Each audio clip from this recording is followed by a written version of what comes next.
तस्य पितुर्वरेण्यं भर्गो देवस्य धीमहि धियो यो न प्रचोदयात्। दिव्य नारायण मानव सेवा में आप सभी का स्वागत है। और जैसा कि हमारा प्रयास लगातार यही चल रहा है कि कैसे इस मानव संसार को रोगों से मुक्त करा जाए। देखिए बंधुओं मित्रों, रोगों को ठीक करना ना करना हमारे स्वयं के हाथ में। अगर हम अपने ऋषियों की पद्धति पर चलेंगे तो हम एक दिन अपने शरीर से हर बीमारी को दूर करेंगे। देखिए बीमारी क्या है, जो हमारे शरीर है, इस शरीर के अंदर जो भी रक्त मांस वगैरह हड्डियाँ वगैरह हैं उनका बैलेंस, और वो बैलेंस कब सही होता है, जब हम जो है प्रकृति के साथ कदम से कदम मिला के चलते हैं। देखिए जो आप खा रहे हैं उसका पहले आपको पूर्ण ज्ञान होना चाहिए कि हमने जो ये खाया है इसका हमारे शरीर पे प्रतिकूल फर्क पड़ेगा या अनुकूल। अगर आपने सब विचारों को समझते हुए अगर आपने उस पर विचार करा तो आप जीवन में कभी भी किसी भी बीमारी से पीड़ित नहीं होंगे। दूसरी बात, अपने को अगर सही और स्वस्थ रखना है तो शरीर के अंदर कभी भी जल की पूर्ति मत होने दो। जल की आपूर्ति जब शरीर में हो जाती है तो शरीर के अंदर सबसे बड़ी जो दिक्कत आती है वो हमारे खून में आती है। जब खून हमारा जो है बेकार हो जाता है या शरीर के अंदर उसके अंदर जो ताकत होनी चाहिए वो नहीं रहती, तब हमारा जो है बीपी कम बढ़ती होना चालू हो जाता है, जिस कारण हमें जो बीमारियों का सामना करना पड़ता है। दूसरी बात, शहर हो या गांव हो, हर जगह प्रदूषण ही प्रदूषण है। यानी कि सांस लेने की जो प्रतिक्रिया है वो मनुष्य की ना के बराबर है, क्योंकि मनुष्य कामकाज की जिंदगी में सांसों की क्रिया को भूल बैठा है। और जब तक हम इस शरीर को संपूर्ण सांसें नहीं देंगे तब तक हम किसी बीमारी से ठीक नहीं हो सकते। तो आइए हम जो है उस परमात्मा का ध्यान करते हुए, चिंतन करते हुए इन सांसों को सही से लेने का तरीका सीख लें। देखिए सही को सांस से लेने का तरीका यह है कि एक तो आपका वातावरण शुद्ध, अगर वातावरण आप लोगों का शुद्ध नहीं होगा तो आपके अंदर हमेशा जो है दूषित सांसें रहेंगी, और दूषित सांसों से शरीर के अंदर तरह तरह की बीमारियां पैदा होती हैं। चाहे हार्ट की बीमारी हो या लीवर की बीमारी हो, किडनी की बीमारी हो या अग्नाशय की बीमारी हो या शुगर की बीमारी हो, चाहे प्रोस्टेट की बीमारी हो, चाहे शरीर के नसों की बीमारी हो, रीढ़ की हड्डी की बीमारी हो, कमर दर्द का आपको सिखा दो, ये सारी बीमारियां जो है आपकी सांसों के ऊपर आधारित है। अगर आपने जिस दिन सांसों को लेने का तरीका सही से सीख लिया उसी दिन आपका शरीर के अंदर से बीमारियां धीरे धीरे करके समाप्त हो जाएंगी। देखिए मित्रों, जो बीमारी शरीर में आ जाती है तो मनुष्य का प्राण शक्ति पर उसका विशेष फर्क पड़ता है, यानी उसके प्राण जो हैं कमज़ोर हो जाते हैं, और जिस कारण जो है व्यक्ति एक दिन हिम्मत हार बैठता है। तो आइए सांसों के क्रम में सबसे पहले हम जो है सांसों को लंबा फेफड़ों तक भरने का अभ्यास करते हैं।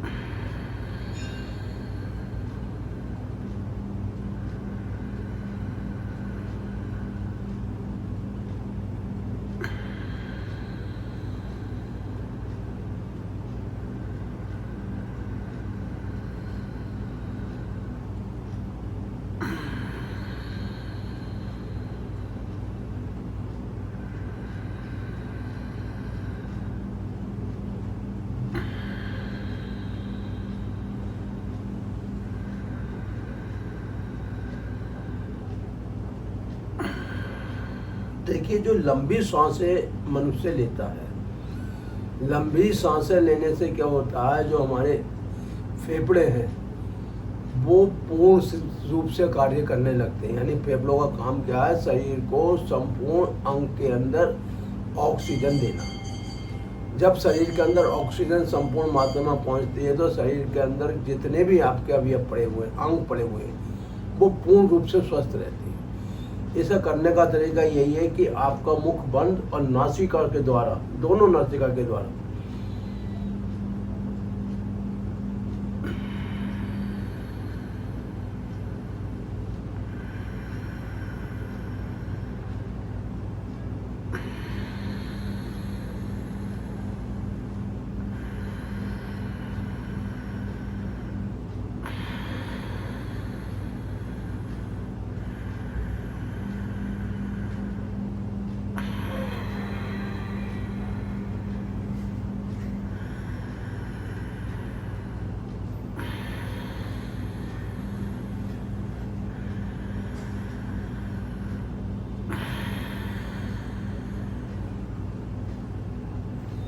जब आप मुख बंद करके प्राणों को लंबा गहरा खींचोगे तो आपकी जो ये पसली है, देखिए इस समय जो है पसलियों की बीमारी बहुत हो रही है, हड्डियों की बीमारी बहुत हो रही है, रीढ़ की हड्डी में दर्द बहुत हो रही है। उसका मुख्य कारण ये है जो आपके नसें जा रही हैं, चाहे वो पसलियों में जा रही हैं, चाहे आपके कमर में जा रही हैं, वो नसें अंदर दब जाती है, समझ लीजिए। और जो नसें अंदर दब जाती हैं तो कभी कभी ऐसा होता है कि जो हमारे घर का फर्श होता है, आजकल तो मॉडर्न ज़माना, तो आजकल हर व्यक्ति अपने फर्श को चिकना और बहुत बढ़िया करके बनवाता है। लेकिन कभी कभी क्या होता है कि उस घर में हम पोछा मारते हैं, धुलाई करते हैं, वो फर्श चिकना हो जाता है और व्यक्ति अचानक उस पर गिर पड़ता है, या सीने के बल गिरता है तो पसली में चोट आती है, और कमर के बल गिरता है तो कमर में चोट आती है। इन दोनों में ही नुकसान है, क्योंकि अगर सीने के बल गिरता है तो उसकी जो भी पसली है, 8 भाग, 9 भाग, 10 भाग, 11 भाग, वो जहाँ भी चोट लगती है, या तो वहाँ जो है मांस फट जाता है तो सूजन आ जाती है, तो वो थोड़े लेप और दूध वगैरह हल्दी गिर के पीने से वो सही। लेकिन जब हड्डी क्रैक हो जाती है या बाल आ जाता है तो उसका टाइम कम से कम 90 दिन का होता है। और देखिए जो हमारे ये फेफड़े हैं, यही पसली को फैलाते हैं और पिचकाते हैं, और यही हमारे रीढ़ की हड्डी का कार्य होता है। क्योंकि रीढ़ की हड्डियों में जो हमारा नसों का दौरान है, यानी रीढ़ की हड्डी से हमारे पैरों की नसें हैं, हाथों की नसें, संपूर्ण शरीर की प्रतिक्रिया हमारी रीढ़ की हड्डी से चालू होती है। यानी दिमाग का भी जो प्रतिक्रियाएं हैं वो रीढ़ की हड्डी से चालू होती है। रीढ़ की हड्डी आपकी कमजोर ना पड़े, नसें ना दबे, इसके लिए आपको अपना रोज खान पीन बढ़िया रखना पड़ेगा। यानी कि जो हल्दी है और मेथी और सौंठ है, इसका आप एक पाउडर बना लें पीस के, और तीनों को एक जगह मिला लें। या तो सुबह को थोड़ा नाश्ते के बाद आप थोड़ा सा ये पाउडर गुनगुने पानी से ले लें। दोपहर को खाना खाने के बाद या पहले भी इस पाउडर को आप थोड़ा सा ले सकते हैं, और रात को सोने से पहले। तो ये जो पाउडर है हल्दी मेथी सौंठ का, ये आपके रीढ़ की हड्डी को मजबूत रखेगा। दूसरा ये है कि आप लोगों को जो मैं आसन बताता हूँ, आसन में इसलिए बताता हूँ कि आसन करने से, जैसे कि ये मैं आपको आसन बताता हूँ, इससे क्या होता है कि हमारी हड्डियाँ मुलायम होती हैं, और जब हड्डी हमारी मुलायम रहती हैं तो उनके अंदर एक लोच बनी रहती है, लचक। उस लचक के कारण कभी हम अचानक गिर जाते हैं अचानक, तो उसका परिणाम हमारी नसों पर नहीं पड़ता, क्योंकि जो लोचदार जो लचक चीज़ होती है वो वापसी अपनी जगह बन जाती है। जो कठोर होती है उसमें क्रैक हो जाती है, बाल आ जाता है, और ये सबसे बड़ी दिक्कत है हमारी। ऐसे ये वाला हमारा यूँ करके धीरे धीरे, और इसमें हम धीरे धीरे पीछे भी जा सकते हैं आराम के साथ। ये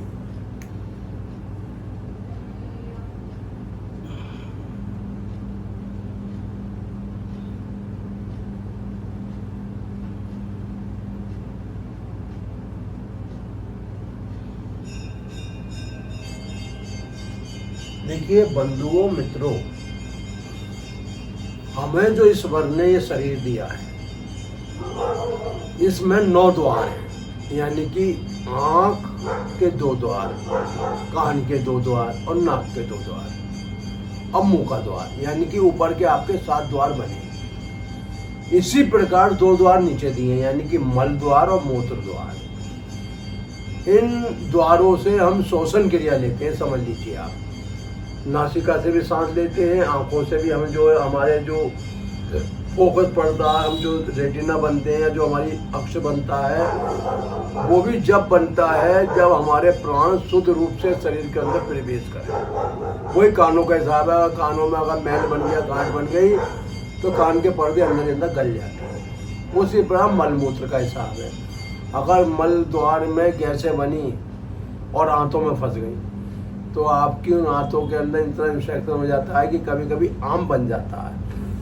जब आंतों का इन्फेक्शन होता है तो व्यक्ति को बार बार लैट्रिन आती है, बार बार सोच जाता है, और एक स्थिति आती है कि उसे अपने प्राणों से हाथ धोने पड़ जाते हैं। इन सबको सही रखने के लिए जो हमारा दिव्य नारायण मानव सेवा ट्रस्ट है, इसने अपना बहुत तपस्या करी है, बहुत मेहनत करी है, और उसी का आज परिणाम है जो हम किसी भी बीमारी से पीछे नहीं हटते।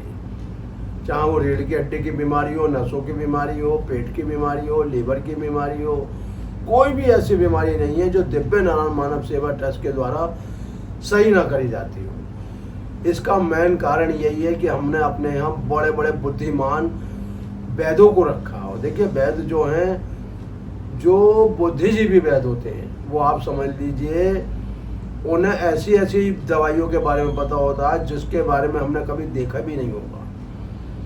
यानी कि जो हमारे घरों में सोने होते हैं उसकी हम दवाई बनाते हैं, चांदी की दवाई बनाते हैं, तांबे की दवाई बनाते हैं, लोहे की दवाई बनाते हैं, चूने की दवाई बनाते हैं। मतलब ऐसी ऐसी हमारे वैद्यों ने दवाइयाँ तैयार करी हैं कि जिसका अनुपात अगर सही से उन्हें दे दिया जाए तो बड़ी से बीमारी उनकी दूर हो जाती है। लेकिन उसके लिए आपको जो है दिव्य नारायण मानव सेवा ट्रस्ट से जुड़ना पड़ेगा, और जुड़ने के साथ ही जो हम आपको बताते हुए आ रहे हैं वो आपको डेली जीवन में अपनाना। देखिए, जिस प्रकार खून बनाने के लिए, मांस बनाने के लिए, हड्डी बनाने के लिए, रज बनाने के लिए, मैद बनाने के लिए, मज्जा बनाने के लिए, देखिए ये सारी चीज़ें हमारे शरीर के लिए अति आवश्यक है। जिन व्यक्तियों के अंदर धातुओं की कमी आ जाती है वो जीवन में कभी भी रोगों से मुक्त नहीं होंगे।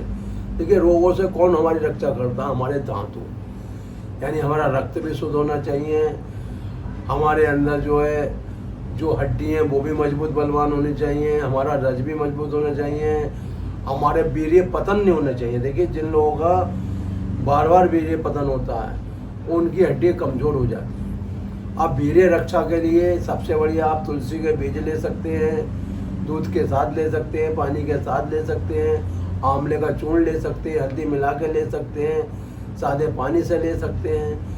ये आपको छोटी छोटी बातों पर ध्यान देना पड़ेगा। अश्वगंधा का पाउडर आता है, उसे आप सुबह शाम दूध के साथ ले सकते हैं, पानी के साथ ले सकते हैं, और शक्कर के साथ ले सकते हैं, कच्चे खंड के साथ ले सकते हैं। यानी कि इस चीज़ का आपको अपने जीवन में अपनाना पड़ेगा। अगर आप भाग्य में चाहते हो कि आपकी संतानें मजबूत और बलवान हो, तो सबसे बड़ी बात यह है कि आप अपना एक साथ समय बनाएं कि बच्चे को जो है टाइम से उठाना है, टाइम से नहलाना है, टाइम से खिलाना है और टाइम से सुलाना है।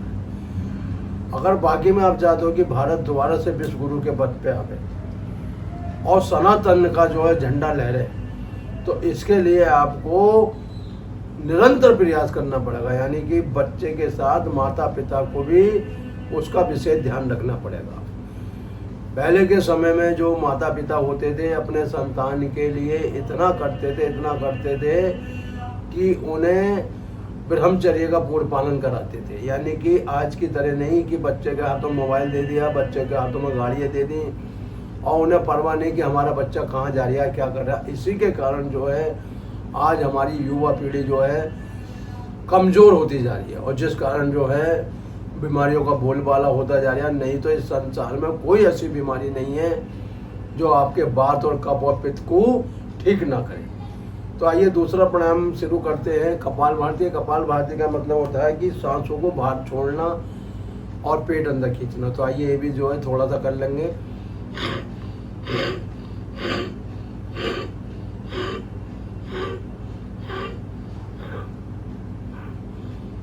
देखिए, कपाल भारती करने से जिन माताओं की ट्यूब बंद रहती है और जिन्हें संतान उत्पत्ति नहीं हो पा रही है 5-5, 10-10 साल से, वो उस सूर्य देव का चिंतन करते। देखिए, सूर्य क्या है?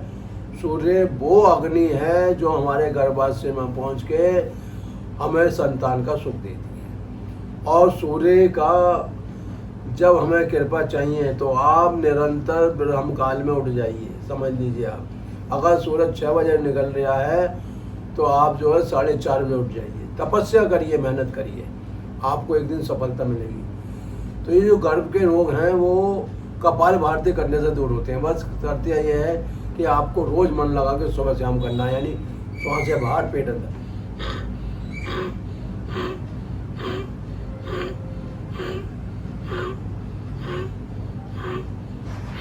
देखिए, गर्भ के साथ जो हमारे धातु रोग हो रहे हैं, जैसे कि हमारा सपन दोष है या पितर रोग है या सफेद, वो सारे रोग आपके कपाल भारती करने से दूर, क्योंकि जितनी भी प्रतिक्रियाएं हैं आपके पेट से होती है।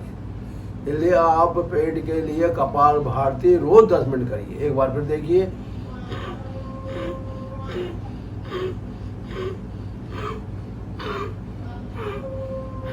जब पेट अंदर जाके आपका मिल जाता है, यानी ये जो आपका पेट है जब अंदर जाकर मिल जाता है, समतल हो जाता है,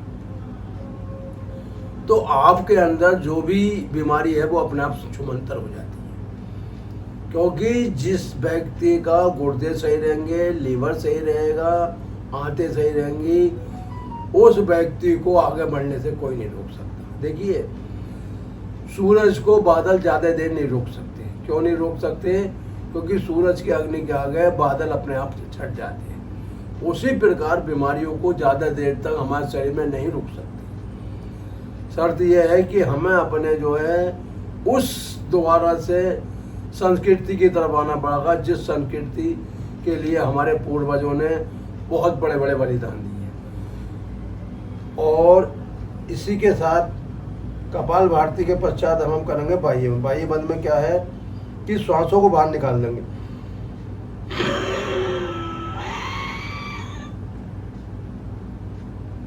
पेट अंदर खींच लेंगे पूरा।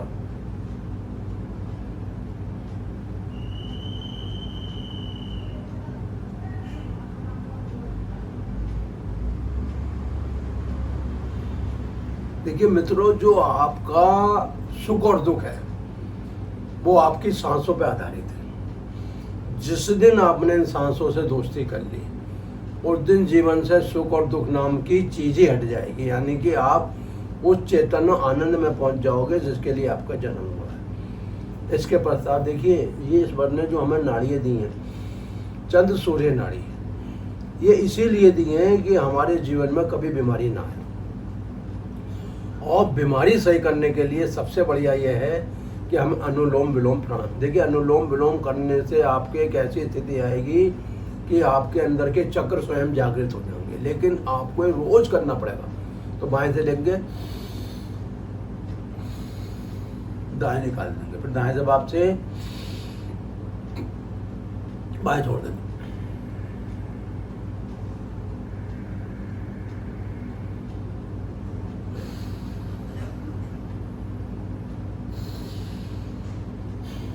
देखिए, ये नाड़ियाँ बंद हो जाती हैं और इस तरीके से बंद हो जाती हैं कि इसके अंदर इतनी वायु, इतनी कफ, इतना पित्त इकट्ठा हो जाता है कि वो शरीर के अंदर ही अंगों को ख़त्म करना चालू कर देता है। लेकिन अगर हम बाएं से दाएं और दाएं से बाएं अनुलोम विलोम करते हैं तो कभी भी हमारे शरीर के अंदर कोई बीमारी नहीं आएगी। यानी चक्कर आना, गिर जाना, आँखों के सामने अंधेरा आ जाना, हाथ पैरों का लगाना, हाथों का कप, ये सारी बीमारियाँ जो हैं आपकी नाड़ी पर आधारित है। अगर आपने जिस दिन ये नाड़ी को समझ लिया, उस दिन जीवन में आपको खुशियाँ लाने से कोई नहीं रोक सकता। एक बार फिर देखिए, बाएं से लेके दाएं छोड़ देंगे, दाएं से वापसी।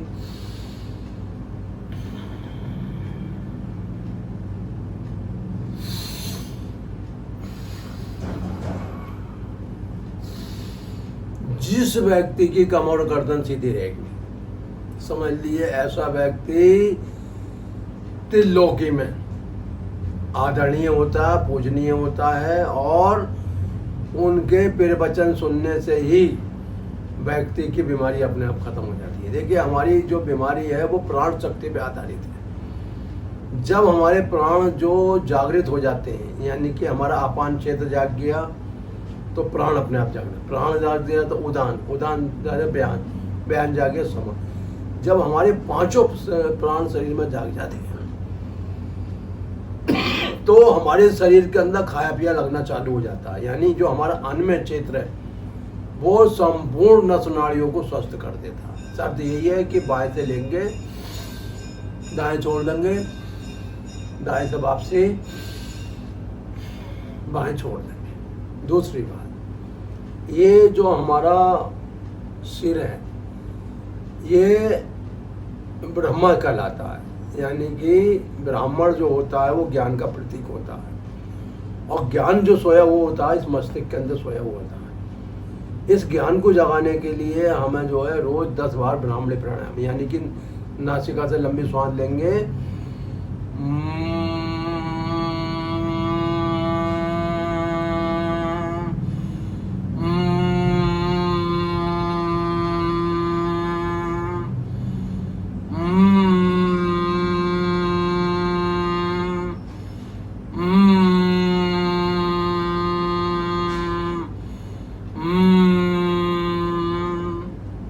और देखिए मित्रों, ये जो कलयुग है, कलयुग सबसे ज़्यादा हमारी बुद्धि को खराब करता है, हमारे विचारों को खराब करता है, हमारी इंद्रियों को कमज़ोर बनाता है। यानी हम बैठे तो यहाँ हैं, अचानक हमसे कहेगा वहाँ चलो, मित्र मंडल में चलो, मित्र मंडली में जाके वहाँ जो है व्यक्ति जो है कुछ भी कर सकता है, गलत कार्य भी कर सकता है, अपने घर से गायब भी हो सकता है। ये सबसे बड़ा जो है मन जो है, अगर हमें इस मन को अपने अधीन कर लिया तो दुनिया की सारी बुराइयां खत्म हो जाएंगी। इसीलिए हमारा ये कहना है कि आप आपकी मन शुद्धि के लिए 7 बार हनुमान चालीसा का पाठ जरूर करें, क्योंकि हनुमान चालीसा का पाठ करने से कलयुग का असर समाप्त होता है। देखिए, कलयुग का मतलब क्या होता है कि बुरे कर्मों की तरफ आकर्षित करना। इसलिए हम जो है हनुमान चालीसा का पाठ करते हैं। आइए अंत में हनुमान चालीसा के पाठ के साथ इस योग की समाप्ति करें। श्री गुरु चरण सरोज रज निजे, मनो मुकुर सुधारी, बरनउँ रघुवर विमल जसु, जो दायक फलचारि। बुद्धिहीन तनु जानिके, सुमिरो पवन कुमार। बल बुद्धि विद्या देओ, मोह हरो कलेश विकार। जय हनुमान ज्ञान गुण सागर, जय कपि लोक उजागर। रामदूत अतुलित बल धामा, अंजनी पुत्र पवन सुत नामा।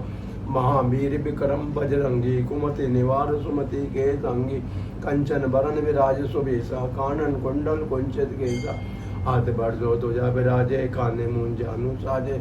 शंकर सुमन केसरी नंदन, तेज प्रताप महाजगबंदन। विद्यावान गुणी अति चातुर, राम काज करबे को आतुर। फिर वो चरित सुनबे को रसिया, राम लखन तामन बसिया। सूक्ष्म रूप धरे सिया दिखावे, विकट रूप धरे लंक जरावा। भीम रूप धरे असुर सारे, सिया राम के काज समारे। लाए सजीवन लखन जी आए, श्री रघुपति उर्सुल लाए। रघुपति तीनों बहुत बड़ाए, तुम मम प्रिय भरत संभाए। सहस बदन तुमरो यश गावे, हस कहीं श्रीपति कंठ लगावे। सनकादि ब्रह्मादि मुनीसा, नारद सारद सहित ईसा। यम कुबेर दिखपाल जहाँ थे, कभी कोविन कह सके कहाँ थे। तुम उपकार सुग्रीव कीना, राम मिलाए राजपद दीना। तुमरे मंत्र विभीषण माना, लंकेश्वर वही सब जग जाना। युग शीर्ष योजन पर भानु, लिए ताई मधुर फल जानो। प्रभु मोद्रिका मेली मुखमाई, जल्दी लांग गए अचरज नाहि। दुर्गम का जगत के जेते, सुगन अनुग्रह तुमरे देते। राम दुलारे तुम रखवाले, होत न आज्ञा बिनु पैसारे। सब सुख लही तुम्हारी शरणा, तुम रक्षक काहो को डरना। आपन तेज समारे आपो, तीनों लोग कहाँ से काँपे। भूत पिशाच निकट नहीं आवे, महावीर जब नाम सुनावे, नासे रोग हरे सब पीरा, जपत निरंतर हनुमत बीरा। संकट से हनुमान छुड़ावे, मन क्रम वचन ध्यान जो लावे, सब पे राम तपस्वी राजा, इनके काज सकल तुम साजा। और मनोरथ जो कोई लावे, सोई अमृत जीवन फल पावे, चारों जुग प्रताप तुम्हारा, है परस जगत उजियारा। साधु संत के तुम रखवाले, असुर निकंदन राम दुलारे। अष्टसिद्धि नवनिधि के दाता, स्वजिन जानकी माता, राम रसायन तुमरे पासा, सदा रहो रघुपति के दासा। तुमरे भजन राम को पामे, जम जम के दो विश्राम, अंत काल रघुपुर जाई, जहाँ जन्म हरि भक्त गाय। और देवता चितना धरी, हनुमत से ही सब सुकरी, संकट कटे मिटे सब पीरा, जो सुमरे हनुमत बलबीरा। जय जय जय हनुमान गोसाई, कृपा करो गुरुदेव की नाई, जो सतबार पाठ कर कोई, छोटे बंदे महासु कोई। जो ये बड़े हनुमान चालीसा, हो इस दिशा की घोड़ी सा, तुलसीदास सदारी चेहरा, कीजिए नाथ हृदय मम देरा। पवन तने संकट हरण मंगल मूर्ति रूप, और राम लखन सीता सहित हृदय बसो, कपि सूर भूप पवन सुन हनुमान की जय। जय सिया राम जय सिया राम जय सिया राम। बोलिए बजरंगबली भगवान की जय, बोलिए श्री राम की जय, बोलिए रघुपति की जय, बोलिए सब संतों की जय, बोलिए धर्म की जय, अधर्म का नाश हो, प्राणियों में सद्भावना हो, विश्व का कल्याण हो। जय जय श्री राधे, जय जय श्री राधे। इसी के साथ दिव्य नारायण मानव सेवा आपसे विदा लेता।